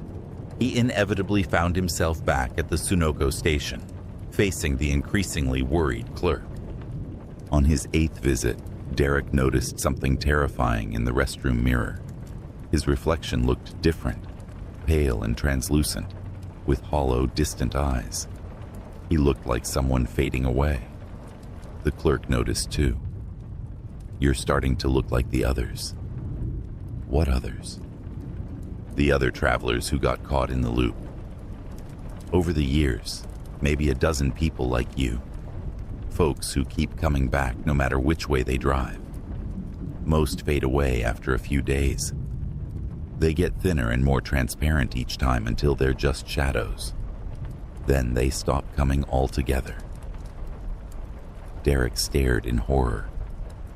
"What happened to them?" "I don't know. But sometimes, on quiet nights, I can see them through the windows. They're still out there, still driving, still trying to find a way out. But they're not really alive anymore. They're part of the haunting now." As if summoned by this conversation, Derek began seeing them. Through the store windows, he could make out faint outlines of other vehicles at the pumps, cars from different eras, driven by translucent figures who went through the motions of filling tanks, but cast no shadows. Derek realized he was witnessing his own future, becoming one of them, slowly fading into some twilight existence where he would be forever trapped. On his 10th visit, Derek could barely hold the gas pump nozzle. His hands passed through it several times before he could grasp it. The clerk watched sadly as Derek struggled. But on his 11th visit, something unexpected happened. As Derek pulled up, he saw another car, a late-model Honda, with a living, solid driver, filling his tank normally. Derek approached cautiously. "Excuse me," Derek said. "Can you see me?" The man looked up, startled. "Of course I can see you. Are you okay? You look terrible." Derek felt a surge of hope. If this man could see him, maybe Derek hadn't completely crossed over. "Listen carefully," Derek said urgently. "Whatever you do, don't come back to this gas station. This place traps people. It's been holding me here for days." Derek quickly explained his situation. As he spoke, his reflection in the man's car windows became clearer, more substantial. The presence of someone from the outside world was anchoring him back to reality. "Come with me," the man said suddenly. "Get in my car. Maybe if you leave with someone else, you can break free. Derek had never considered this. All his escape attempts had involved his own vehicle. Maybe the key was to be part of someone else's journey. Derek got into the Honda, leaving his Taurus behind. As they drove away, Derek felt genuine progress for the first time in days. The feeling of leaving one location and moving toward another. For 2 hours, they drove toward Lake Charles. Derek began to hope his ordeal was finally over, but as they approached Lake Charles' outskirts, Derek felt familiar dread. In the distance, he could see lights, the flickering fluorescent canopy of the Sunoco station, somehow transported to where it had never existed. "No," Derek whispered, "not again."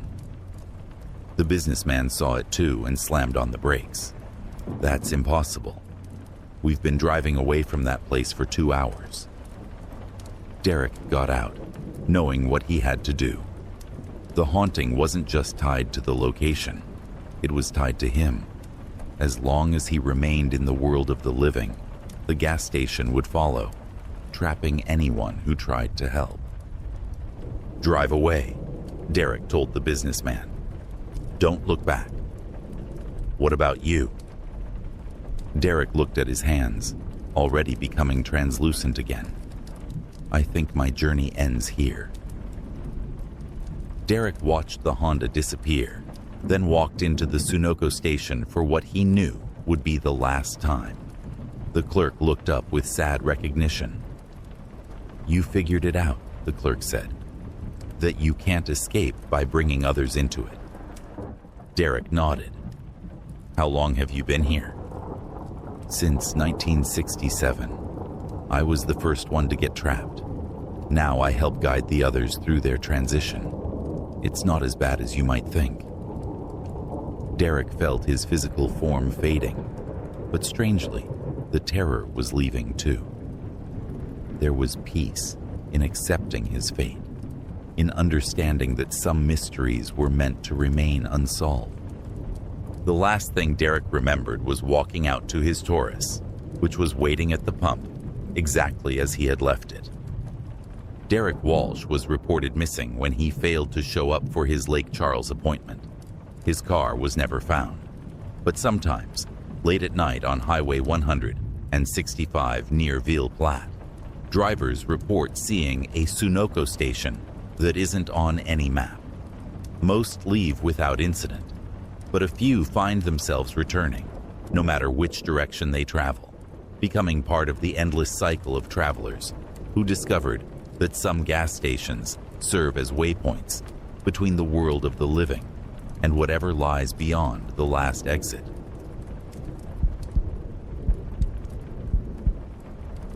In September of 1993, insurance adjuster Michael Torres was driving overnight from Denver to Phoenix on Interstate 25, making the familiar cross-country run he had completed dozens of times.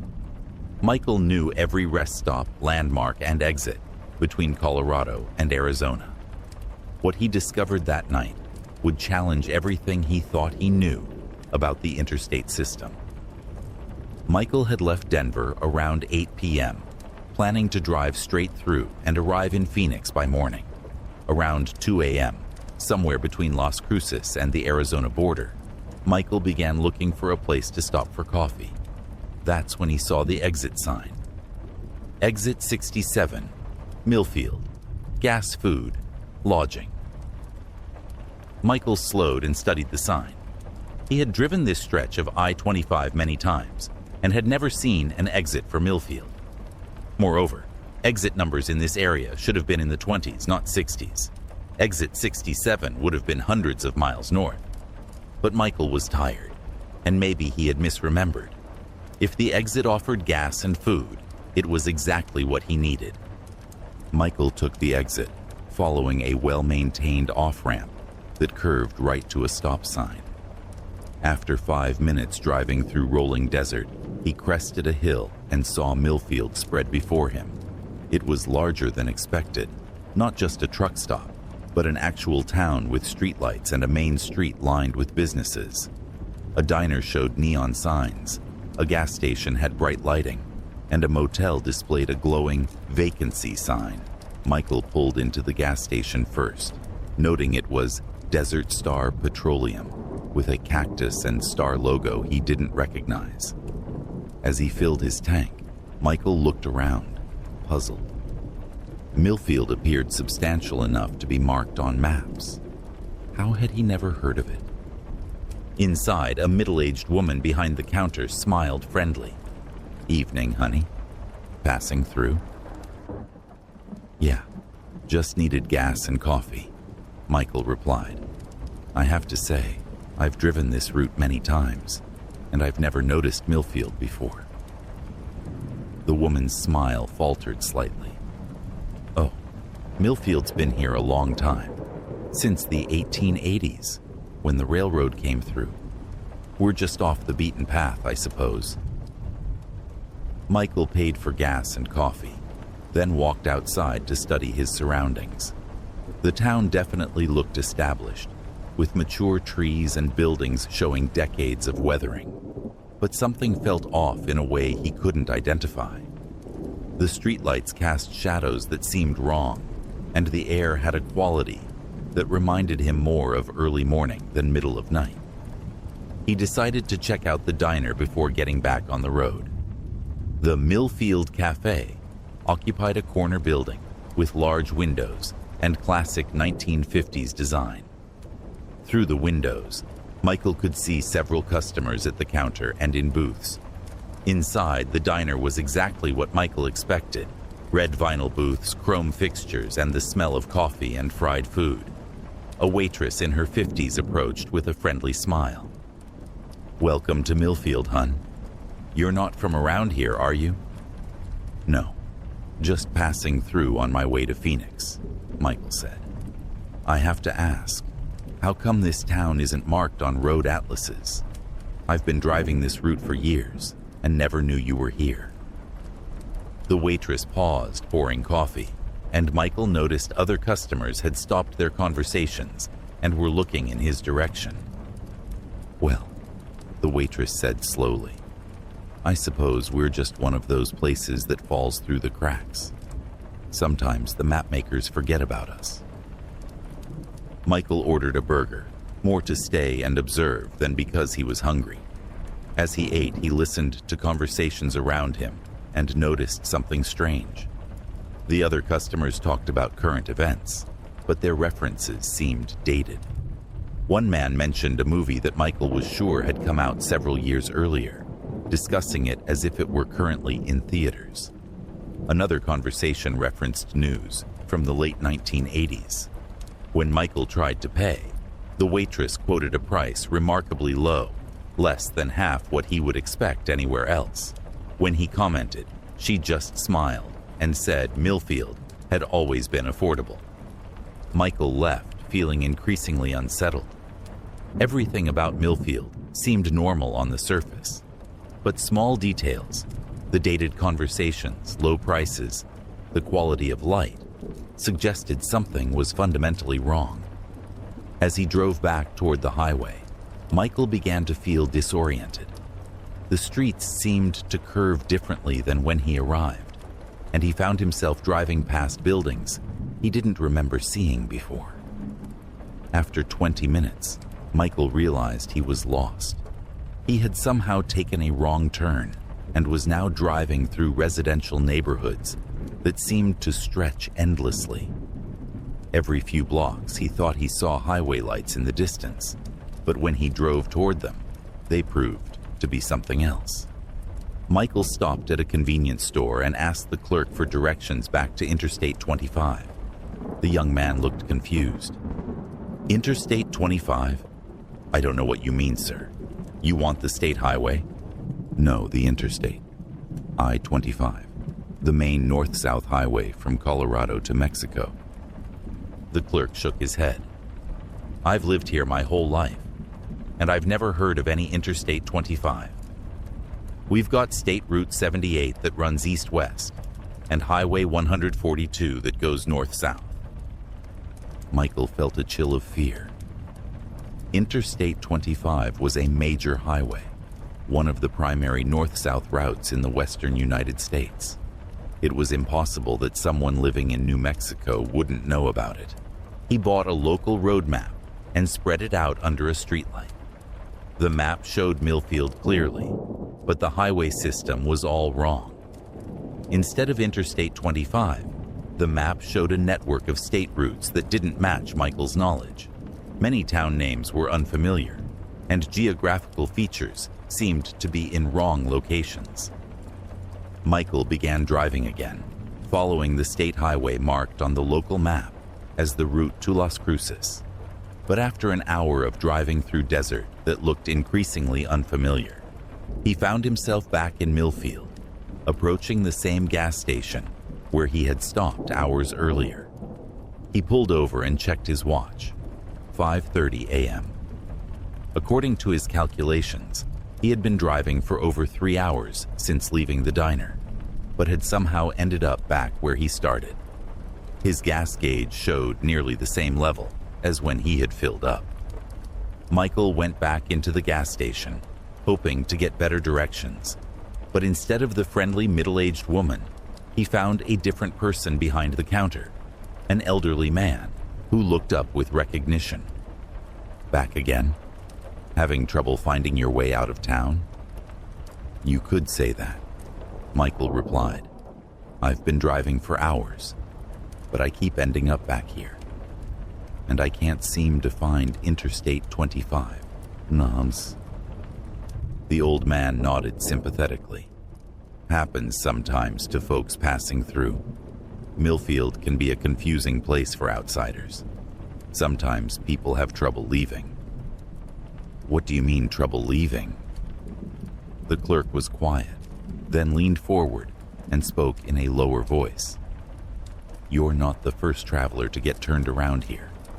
Some folks find Millfield easy to get into, but hard to get out of. Like the town doesn't want to let them go." Michael felt his heart rate increase. "Are you saying people get trapped here?" "Not trapped exactly, but sometimes it takes a while to find the right road out. Sometimes a long while." Michael bought another detailed road atlas, hoping better maps might help him navigate out. But when he opened the atlas, his confusion deepened. The maps showed the same highway system as the local map, state routes that bore no resemblance to the interstate system he knew. When he looked up Millfield in the index, the town was listed as having a population of 3,847 and being the county seat of Sandoval County. Michael knew New Mexico well enough to know that Sandoval County was in the northern part of the state, near Albuquerque. If Millfield was the county seat of Sandoval County, then he was hundreds of miles north of where he thought he was. He tried calling his office on his cell phone to report his delay, but the phone showed no signal. When he asked the clerk about this, the man explained that cell phone coverage was spotty due to mountainous terrain. He offered to let Michael use the store's landline, but when Michael tried to call his office number, he got a recording saying the number was not in service. He tried his home number and got the same message. When he tried directory assistance, the operator told him she had no listing for his insurance company in Denver. Michael began to feel panic. Nothing made sense. He was lost in a town that shouldn't exist, using maps that showed a different highway system, unable to contact anyone from his normal life, and seemingly unable to find his way back to the interstate. He spent the rest of the morning driving every road leading out of Millfield, following them for miles in each direction. Some led to other small towns with unfamiliar names. Others ended at dead ends or turned into dirt roads. But none led to Interstate 25 or any highway he recognized. By afternoon, Michael was exhausted and terrified. He checked into the Millfield Motel, hoping rest might help him think more clearly. The desk clerk seemed unsurprised to have a confused traveler checking in. "Staying long?" she asked. "I hope not," Michael replied, I'm just trying to find my way back to the interstate." The woman's expression grew sympathetic. Sometimes that takes a while. Some of our guests have been with us quite some time while they sort out their travel plans. Michael's room had a view of the town's main street. Looking out the window, he noticed something chilling. Among the cars parked along the street, he could see vehicles from different eras: a 1970s Cadillac, a 1960s Volkswagen van, and what appeared to be a 1950s Buick. All looked well maintained, as if regularly driven rather than preserved as antiques. That evening, Michael went back to the diner and struck up conversations with other customers. Several described themselves as travelers who had stopped in Millfield temporarily, but had been unable to continue their journeys for various reasons: car trouble, confusion about directions, or simply finding the town comfortable. One man, who appeared to be in his 60s, claimed to have been in Millfield for 3 years after taking a wrong turn while driving from California to Texas. A woman in her 40s said she had been there for 6 months, originally just passing through on her way to a job interview in Colorado. Michael spent 3 days in Millfield, making increasingly desperate attempts to find a way out. He tried following power lines, thinking they might lead to major highways. He attempted to retrace his original route. He even tried driving cross-country through the desert. Nothing worked. Every road, every direction, every strategy led him back to Millfield. It was as if the town existed in a bubble, connected to the outside world only through the mysterious Exit 67 that had brought him there, but which he could never seem to find again. On his 4th night, Michael made a decision that terrified him, but seemed to be his only option. If normal rules of geography didn't apply to this place, then maybe he needed to try something that defied normal logic. He waited until 2 a.m., the same time he had originally taken the exit, then got in his car and began driving aimlessly through the town.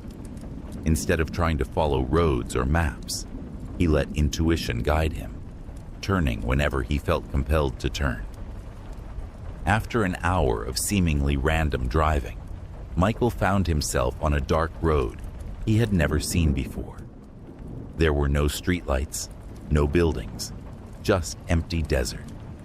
But ahead, he could see lights that looked different from anything in Millfield, the distinctive blue-white glow of modern highway lighting.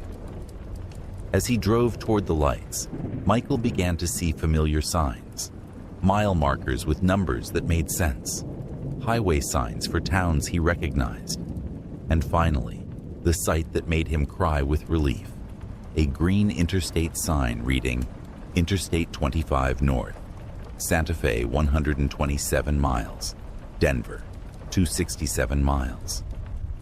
Michael pulled onto I-25 and immediately drove to the nearest truck stop, where he called his office to report his delay.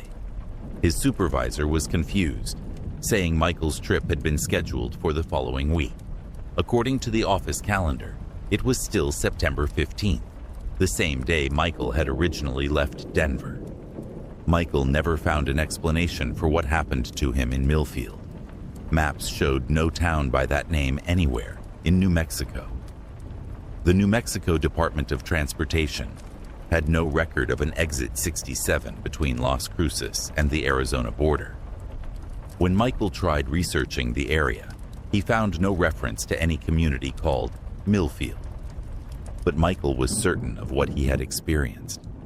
He had spent 3 days in a place that seemed to exist outside normal space and time, populated by travelers who had become permanent residents after losing their way. He had lived in a pocket of reality where different rules applied, where exits led to places that shouldn't exist, and roads circled back on themselves in impossible ways. Michael never drove alone at night again, and he avoided Interstate 25 entirely for the rest of his career. He couldn't shake the feeling that somewhere out there, Exit 67 was still waiting for unwary travelers, leading them to a town where checkout time was never guaranteed, and some guests stayed much longer than they ever intended.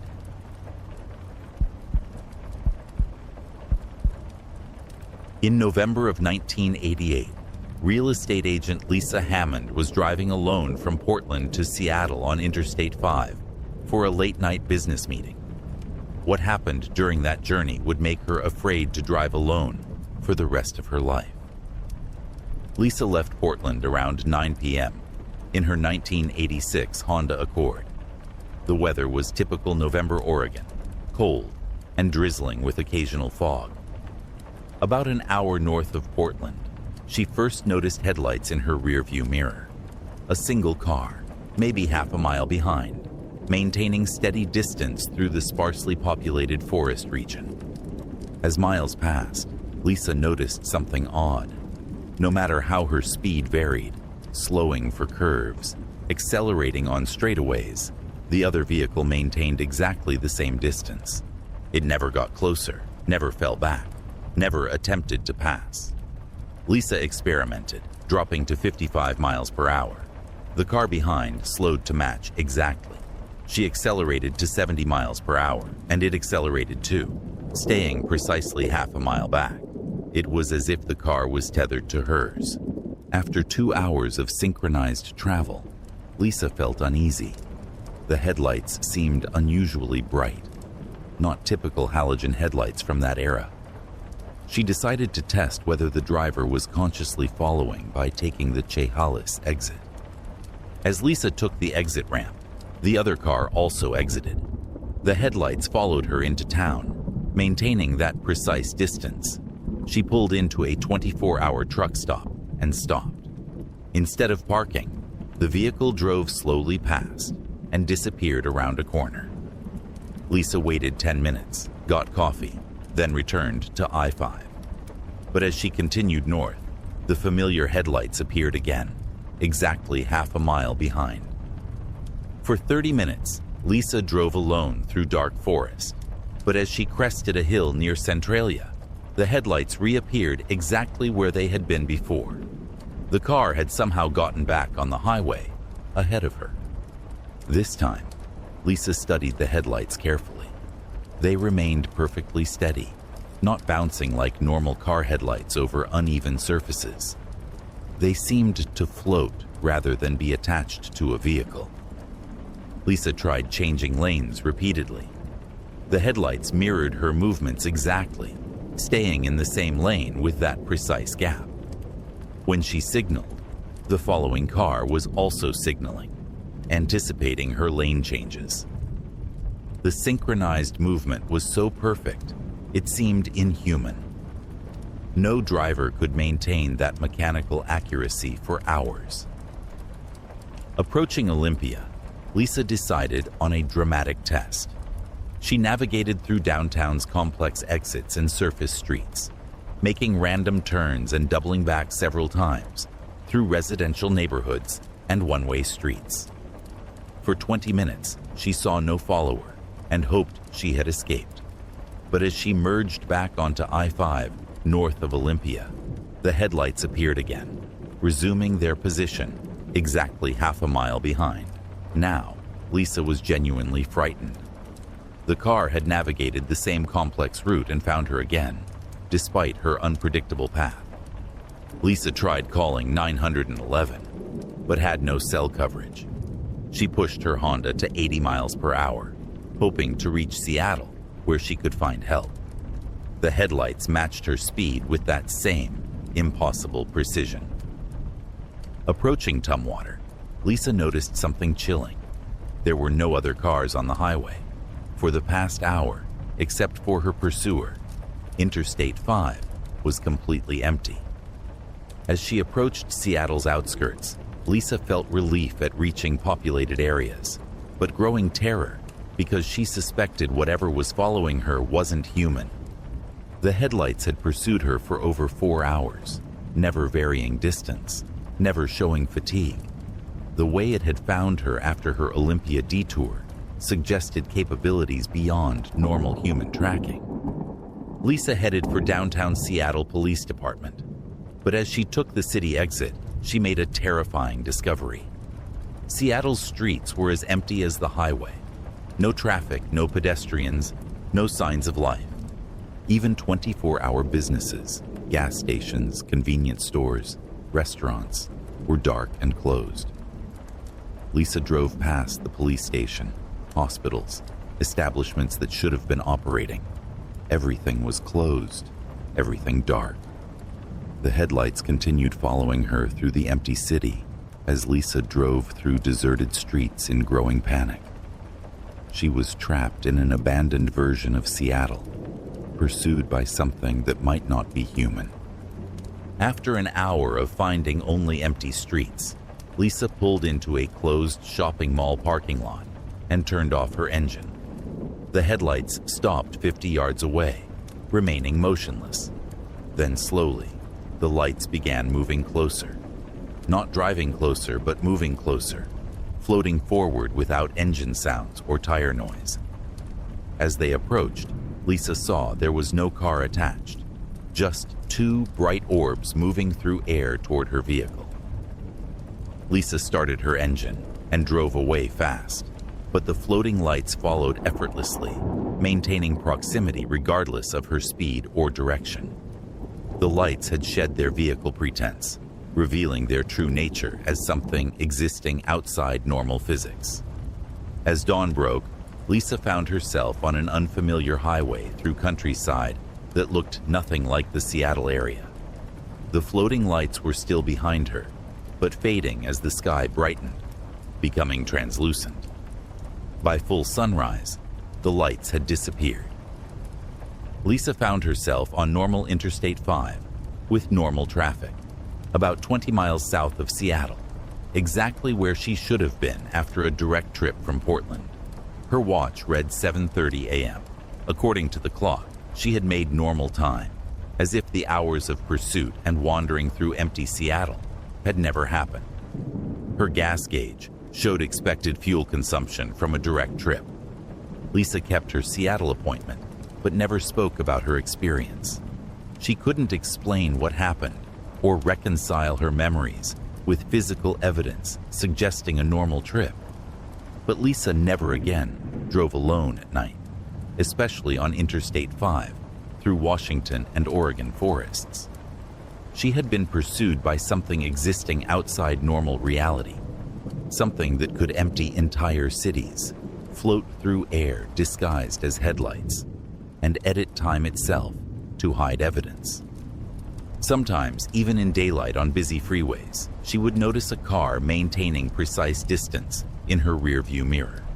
Whenever that happened, Lisa would take the next exit and find a crowded parking lot where she could wait until absolutely certain the following car was driven by someone completely, recognizably human.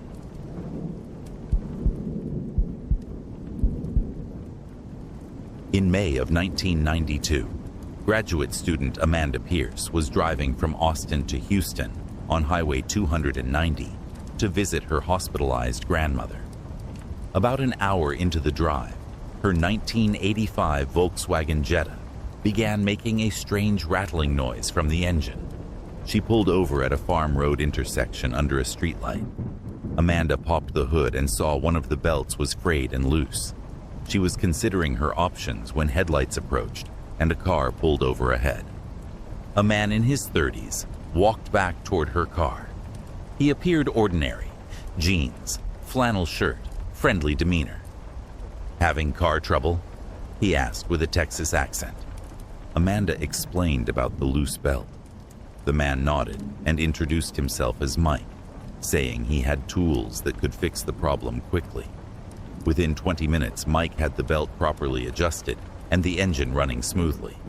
Amanda offered to pay, but he declined, saying he was glad to help. Amanda got back on the road, feeling relieved. She drove for 30 minutes when she noticed familiar headlights in her rearview mirror, Mike's pickup truck. At first, she assumed it was coincidence, but as miles passed, the truck maintained an unusually close distance, maybe 50 feet back. Amanda slowed to let Mike pass, but the truck slowed too. She sped up, and it matched her speed exactly. After 20 minutes of this behavior, Amanda felt uncomfortable. She decided to test if Mike was following by taking an exit to Sealy, a town not on her route. As Amanda took the exit, Mike's truck also exited.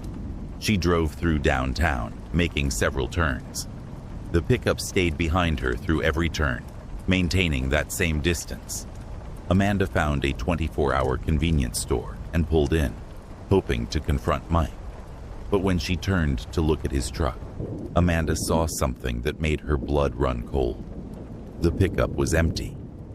No one in the driver's seat, passenger seat, or anywhere in the vehicle. But the truck was running, engine idling, and had just navigated several turns with perfect precision. Amanda stared in disbelief. The truck that had been following her was completely unoccupied. She went into the store and told the clerk, but when they went outside, the parking lot was empty, except for her car. Mike's truck had vanished. Amanda bought coffee and waited 30 minutes before continuing to Houston. For an hour, she drove without incident. But as she approached Houston's outskirts, familiar headlights appeared in her mirror. Mike's pickup was back, maintaining that close distance. This time, Amanda observed carefully. The truck appeared empty, but was driving with perfect precision, staying in the correct lane, maintaining speed, responding to traffic signals as if controlled by an invisible driver. Amanda tried evasive maneuvers, changing lanes suddenly and taking unexpected exits. The empty truck followed her movements exactly, sometimes anticipating her actions before she signaled. Amanda drove to the hospital where her grandmother was staying, parked in the well-lit garage, and went inside without looking back. She spent 2 hours visiting, trying to act normal, despite her terror. When visiting hours ended, she returned to the parking garage and found Mike standing next to her car. He looked exactly as before. Same clothes, same friendly demeanor. "How was your visit?" Mike asked casually. "I hope your grandmother is feeling better." Amanda stared in shock. She had never mentioned visiting someone in the hospital or why she was going to Houston. There was no way he could have known about her grandmother. "How do you know about my grandmother?" she asked. Mike smiled, but the expression was wrong. Too wide, too fixed. "Lucky guess. You seemed worried when I met you." Amanda backed toward the hospital entrance. Mike moved with her, maintaining the same distance, his movements synchronized with hers. "I need to go," Amanda said. "But I'm not done helping you yet," Mike replied. "The road back to Austin can be dangerous at night. You shouldn't drive alone." Amanda ran into the hospital and found security. The guard accompanied her back, but Mike was gone. His truck had also vanished. Amanda decided to spend the night in Houston rather than risk driving back. She checked into a hotel, requesting a room with a parking lot view. At 3 a.m., Amanda was awakened by a sound outside. She looked down and saw Mike's pickup parked directly below her room. Mike stood next to the truck, looking up at her window with that wrong smile. Amanda called hotel security, but by the time guards arrived, both Mike and his truck had vanished. For the next 3 days, this pattern repeated. Mike appearing in the parking lot each night, always visible from her window, always gone when security investigated. On the 4th day, Amanda decided to drive back to Austin during daylight, taking Interstate 10 instead of Highway 290. For an hour, she saw no pursuit and began to hope she had escaped. But near Columbus, Mike's pickup merged behind her. The truck maintained its position, and when Amanda checked her mirrors, it was once again empty. No visible driver, despite perfect navigation. Amanda drove straight to Austin Police Department and reported her situation. The detective listened with skepticism, explaining that without evidence of actual threats, there was little they could do. Has this person threatened you or tried to harm you? No, Amanda admitted. But he's been following me for days, and his truck drives itself when he's not in it. The detective's expression made clear he thought Amanda was suffering from psychological issues. Amanda never saw Mike again after that day. His truck stopped appearing in her mirrors, but the experience changed her permanently. She never again accepted help from strangers on highways and avoided driving alone at night. Amanda graduated and moved to California the following year, partly for career opportunities, but mostly to put distance between herself and Highway 290. She never found out what Mike was or why he had chosen to pursue her, but remained convinced she had encountered something existing outside normal human behavior. Years later, Amanda found scattered online accounts of helpful strangers who turned out to be something other than human. Stories of roadside assistance with invisible strings attached, of good Samaritans who wouldn't leave their victims alone. Amanda never knew if Mike was still out there, still helping stranded motorists, still following his victims with supernatural persistence. But she knew that some offers of help come with prices never agreed to, and that accepting assistance from the wrong stranger can begin a relationship the human participant never consented to and may never be able to end.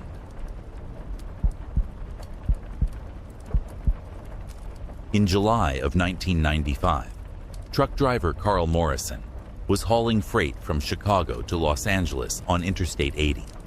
Carl had driven over 2 million miles and considered himself one of the most experienced drivers on the interstate system. What happened during that July run would challenge everything he thought he knew about the highways. Carl was driving his Peterbilt 379 through Nebraska around 2 a.m., hauling electronics for Los Angeles. He had been driving for 8 hours and was feeling fatigue.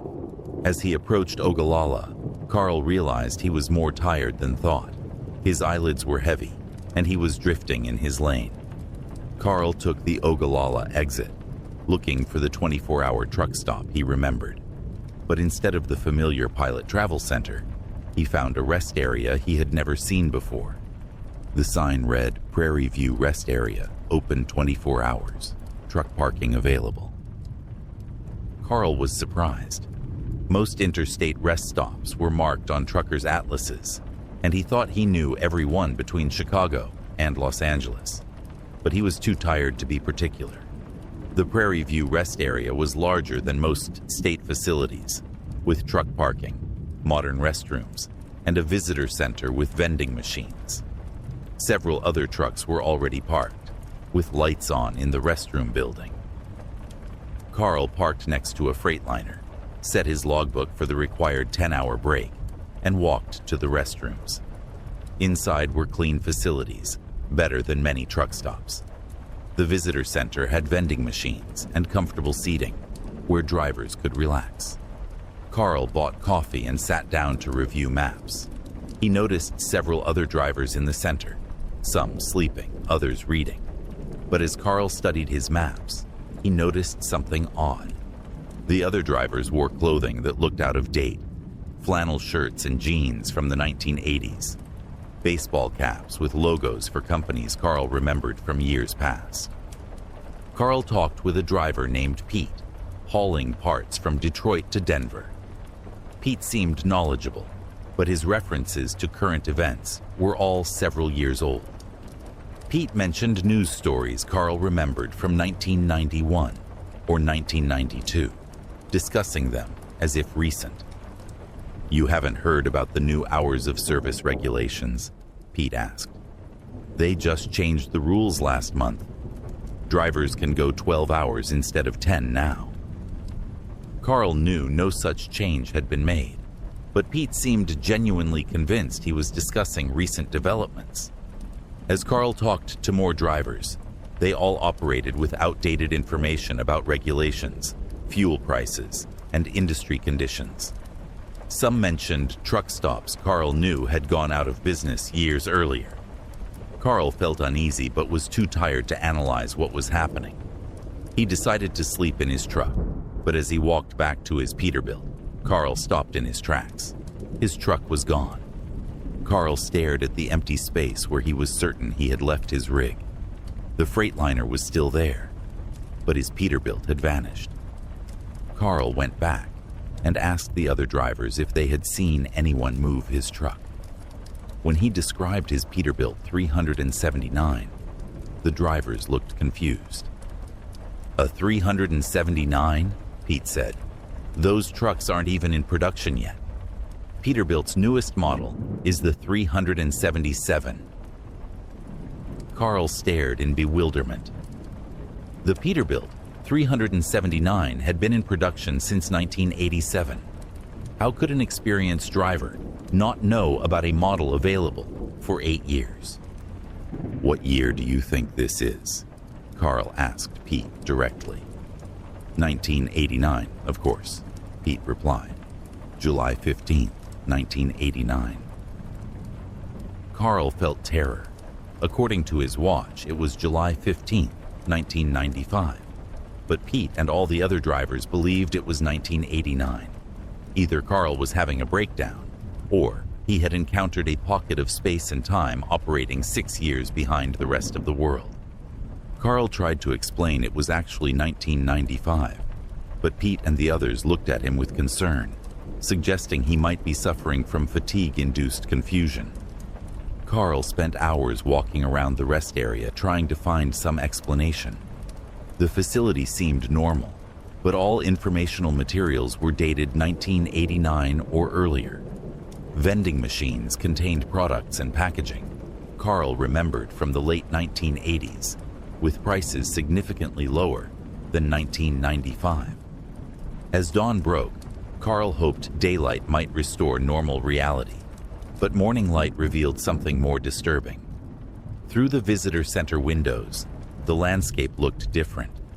The interstate appeared to be a newer, less traveled road than the busy I-80 Carl knew. Traffic was lighter, and vehicles were all models from the late 1980s or earlier. Carl tried to leave on foot, but as he approached the entrance road, he couldn't make progress toward the interstate. The road curved in ways that brought him back to the rest area, no matter which direction he walked.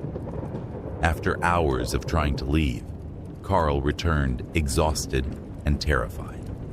He was trapped in a place existing in the wrong year, surrounded by people who couldn't acknowledge anything was amiss, unable to find his truck or contact the outside world. Carl tried using the payphone to call his dispatcher, but got a recording saying the number was not in service. Directory assistants couldn't find any listing for his trucking company. For 3 days, Carl remained trapped, sleeping in the visitor center and eating from vending machines that never ran out. The other drivers accepted his presence but continued treating him as confused about the date. On the 4th morning, Carl watched some drivers preparing to leave. Pete started his Freightliner and pulled out. But instead of driving toward the interstate, Pete's truck seemed to fade away as it reached the entrance road, becoming translucent and disappearing entirely. Carl ran outside and saw other trucks following the same pattern, starting normally, driving toward the exit, then gradually fading until they vanished. Within an hour, all other trucks were gone. That afternoon, new trucks arrived, different drivers, different vehicles, but all operating under the same 1989 timeframe. Carl tried to warn the new arrivals about the temporal anomaly, but they reacted the same way, treating him as confused. Carl realized he was witnessing a cycle, with groups of drivers arriving, staying for days, then fading away when they tried to leave. The Prairie View rest area was some kind of trap, collecting drivers from different time periods and holding them in a bubble of distorted reality. On his 6th day, Carl decided to try a different approach.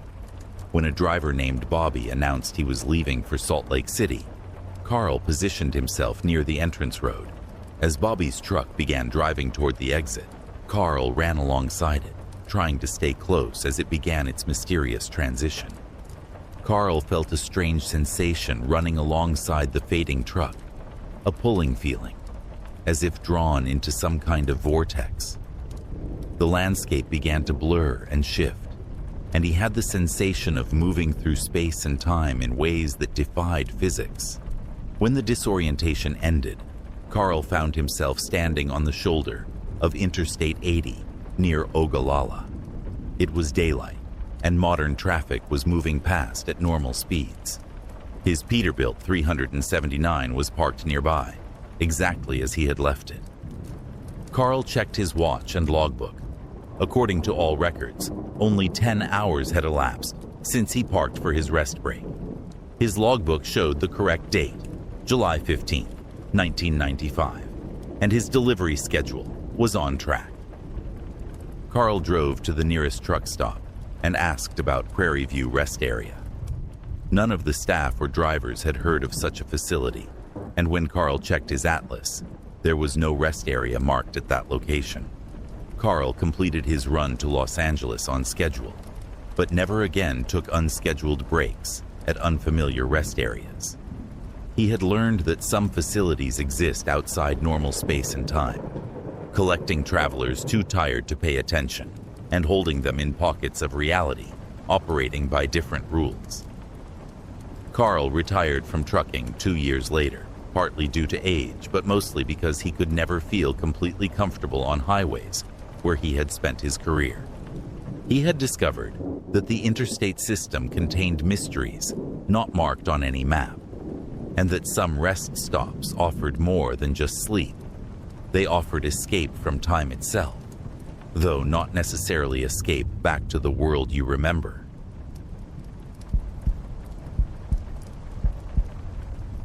In September of 1994, geology professor Dr. Catherine Mills was driving through rural West Virginia on Route 19, conducting field research for her book on Appalachian Mountain Formation. Catherine had studied West Virginia geology for 12 years and knew the terrain intimately. What she encountered that foggy September night would challenge not only her understanding of local geography, but her belief in the laws of physics. Catherine was returning from rock sampling near Beckley, driving her 1992 Subaru Outback through winding mountain roads toward her Charleston hotel. She had worked later than planned and was now driving in darkness through remote mountainous terrain. The weather had turned foggy, reducing visibility to maybe 50 feet. Catherine was familiar with Route 19 and knew it well enough to drive safely, even in poor visibility. Around 10 p.m., as she navigated a steep section, she saw lights ahead through the fog. As she got closer, she realized she was approaching a bridge, a massive steel truss structure spanning what appeared to be a deep valley. The bridge was illuminated by tall lights that cast an eerie glow through the fog. Catherine slowed as she approached, puzzled by what she was seeing. She had driven this section of Route 19 many times and had never seen a bridge of this size. The structure appeared to be several hundred feet long, supported by massive steel girders. It was the kind of major engineering project that would have taken years to complete and been widely publicized. But Catherine had no memory of any bridge construction in this area. Moreover, the bridge's design looked old-fashioned, like something from the 1930s or 1940s, complete with Art Deco styling and architectural details not used in modern construction. Catherine stopped before entering the bridge and got out to examine it. Through the fog, she could see the bridge was in excellent condition, despite its vintage design. The steel was painted and rust-free, the roadway smooth, and the lighting system modern and functional. A sign at the entrance read, "Blackwater Gorge Bridge, constructed 1938, maximum load 40 tons. Catherine was familiar with most major bridges in West Virginia and had never heard of the Blackwater Gorge Bridge. Moreover, She was certain there was no gorge in this area significant enough to require such a massive structure. Catherine checked her road atlas and topographical maps, but found no indication of any bridge or gorge at this location.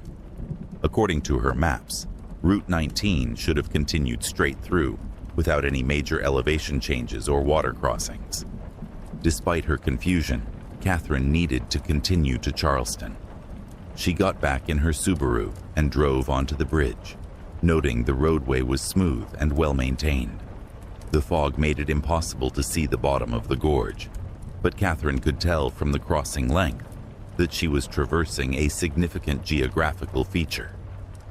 As she drove across, Catherine began to hear sounds that made her uneasy. Through the fog, she could hear what sounded like voices, multiple people talking or calling out, though she couldn't make out specific words. The voices seemed to be coming from below the bridge, as if there were people in the gorge calling up to her. Catherine slowed and rolled down her window to listen more carefully. The voices were definitely human, and they seemed to be in distress, urgent, pleading tones, suggesting people calling for help, but the fog made it impossible to see anything below. As Catherine reached the midpoint, the voices became louder and more distinct. She could now make out individual words. "Help us. Don't leave. Come back." The voices seemed to be coming from multiple people, all calling out desperately to her. Catherine felt growing dread as she realized the voices were specifically directed at her. The people below weren't just calling for help in general. They were calling to her personally, begging her not to continue across the bridge. As Catherine approached the far end, the voices reached a crescendo of desperation. She could hear people sobbing and pleading, their voices carrying clearly through the fog, despite the apparent distance. The emotional intensity was overwhelming, and Catherine found herself crying as she listened to what sounded like desperate pleas of people who had been abandoned. Catherine drove off the bridge and immediately pulled over at a small turnout, about a quarter-mile down the road. She got out and looked back toward the bridge, hoping to see something that would help her understand what was happening. But the fog had thickened, and she could no longer see the bridge's lights or structure. Catherine tried calling 911 to report possible people in distress, but had no cell signal in the remote mountain area. She considered driving back to investigate, but was afraid of what she might find, and uncertain how she could help anyone trapped in a deep gorge. Catherine decided to continue to Charleston and report the incident once she reached phone service. But as she drove away, she began to notice that the landscape didn't match what she expected to see on Route 19. The road was traveling through terrain that seemed flatter and more open than the mountainous region she had been in before crossing the bridge. The vegetation looked different, and geological formations visible in her headlights didn't match the limestone and sandstone outcroppings that characterized the area where she had been researching. Catherine stopped and checked her maps, trying to determine her location. But the road she was on didn't appear on any of her charts. According to her atlas, Route 19 should have continued through mountainous terrain for another 20 miles before reaching any area as flat as what she was seeing. Catherine began to suspect the bridge had somehow transported her to a different location, perhaps connecting two distant points in a way that defied normal geography. As she continued driving, hoping to find familiar landmarks, she began to see lights ahead. As she got closer, she realized she was approaching a small town she didn't recognize. The buildings looked old-fashioned, like something from the 1940s or 1950s, and the streetlights were tall, ornate fixtures, not used in modern municipal lighting. Catherine drove through the town's main street, looking for signs that would identify the community, but there were no modern road signs, no chain stores or businesses, that would help her determine her location. The few signs she could see were hand-painted and weathered, advertising businesses from an earlier era. The town appeared completely deserted. Catherine saw no people on streets, no lights in windows, no cars other than her own. But the streetlights were functioning, and some business signs were illuminated. Catherine stopped at what appeared to be a gas station. The station was old-fashioned, with 2 pumps under a small canopy, but the pumps were modern enough to accept her credit card. As Catherine filled her tank, she noticed the gas price was significantly lower than what she would expect in 1994. The price looked more like what gas had cost in the 1970s or early 1980s. When she paid with her credit card, the transaction was approved, but the receipt showed a date of September 15, 1947. Catherine stared at the receipt in disbelief. She was certain her car's clock showed the correct date, September 15, 1994. But according to the gas station system, it was 1947, and she had somehow traveled not just to a different location, but to a different time. Catherine continued through the town and found a road sign reading Millfield, population 847, established 1923. But when Catherine checked her atlas, there was no town called Millfield anywhere in West Virginia. Catherine drove out of the mysterious town and found herself back on what appeared to be Route 19, though the road looked older and less well-maintained. She drove for another hour, hoping to reach Charleston or find a familiar landmark. But instead of reaching Charleston, Catherine found herself approaching the same bridge she had crossed earlier. The massive steel structure loomed out of the fog exactly as before, with the same Art Deco styling and the same sign reading Blackwater Gorge Bridge, constructed 1938. Catherine realized with growing horror that she was trapped in some kind of loop, destined to cross the bridge repeatedly and visit the same mysterious town over and over. She had somehow become caught in a pocket of reality that operated by different rules than the world she knew. As Catherine approached the bridge for the second time, she could again hear the voices calling from the gorge below. But now she understood what they were, the voices of other travelers who had become trapped in the same impossible situation, condemned to cross the bridge endlessly while begging for someone to help them escape. Catherine stopped at the bridge entrance and got out, despite the fog and narrow roadway. She walked to the guardrail and called down into the gorge. "I hear you. What happened to you? How do I get out of here?" The voices responded immediately, calling up through the fog with desperate instructions. "Don't cross again. Turn around. Find the old road. Before sunrise." One voice, clearer than the others, called up. "The bridge only works at night. Find the original road before dawn. Follow the creek bed east." Catherine looked at her watch. 2:30 a.m. If the voice was correct, she had less than 4 hours to find an alternative route before becoming permanently trapped. Catherine got back in her car and began looking for the original road the voices had mentioned. Instead of crossing the bridge, she drove back toward the town, looking for any side roads or paths that might provide an alternate route. About a mile before reaching the town, Catherine found a dirt road that headed east through the forest. The road was barely more than a trail, but it seemed to follow the course of a creek that might be the one mentioned by the voices. Catherine followed the dirt road for over an hour, her Subaru bouncing over rocks and fallen branches. The path was barely passable, but it continued generally east, following the creek through dense forest. As dawn began to break, Catherine emerged from the forest onto a paved road she recognized as a legitimate section of Route 19. The familiar landmarks and geological formations confirmed she was back in the correct location and time period. Catherine never found any record of the Blackwater Gorge Bridge in engineering archives or historical documents. When she returned to the area in daylight with other researchers, they found no bridge, no gorge, and no sign that such a structure had ever existed.